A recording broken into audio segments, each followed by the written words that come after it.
Hello అండి అందరికీ. ముందుగా నా వీడియో చూసిన వాళ్ళందరికీ, లైక్ చేసిన వాళ్ళందరికీ, అలాగే కామెంట్ చేసిన వాళ్ళందరికీ కూడా థ్యాంక్ యూ సో మచ్ అండి.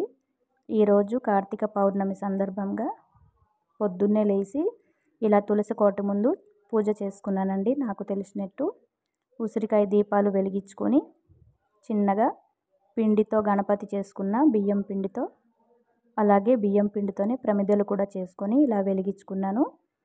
పిండితో చేసిన దీపాలు వెలిగించుకుంటే పరమశివుడికి చాలా ఇష్టం అండి. అందుకని పిండితో ఇలా చేసుకొని వెలిగించుకోవాలి. ఇది వచ్చేసి కుబేర ముగ్గు.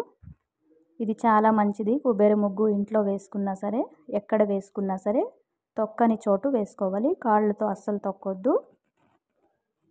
దేవుడి దగ్గర కానీ తులసి కోట దగ్గర కానీ వేసుకోవాలి. చూసారు కదా, చాలా సింపుల్గా ఉంటుందండి నా పూజ అయితే. నేను ముందు రోజు నైటే ప్రిపేర్ చేసుకుంటాను. ఈ ముగ్గులు అవన్నీ వేస్తే మళ్ళీ పొద్దున్నే టైం ఉండదు కదా, హడావిడి అయిపోతుంది కాబట్టి ఇలా చేసుకున్నాను.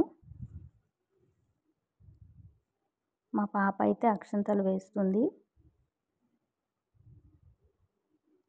నేను చేస్తా అనేసి మా పిల్లలు ముందే లేచిపోయి చేస్తారు. ఇంకా తులసి అమ్మవారికి అక్షంతలు వేసి పసుపు కుంకుమ వేసి దండం పెట్టుకోమని చెప్పాను. అలానే చేస్తుంది.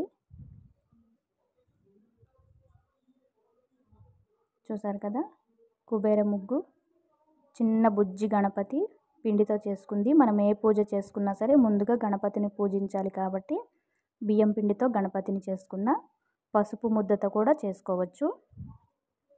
ఇలా మనకి ఎన్ని దీపాల అవకాశం ఉంటే అన్ని దీపాలు వెలిగించుకోవచ్చు. వీడియో కనుక నచ్చితే లైక్ చేయండి. Thank you.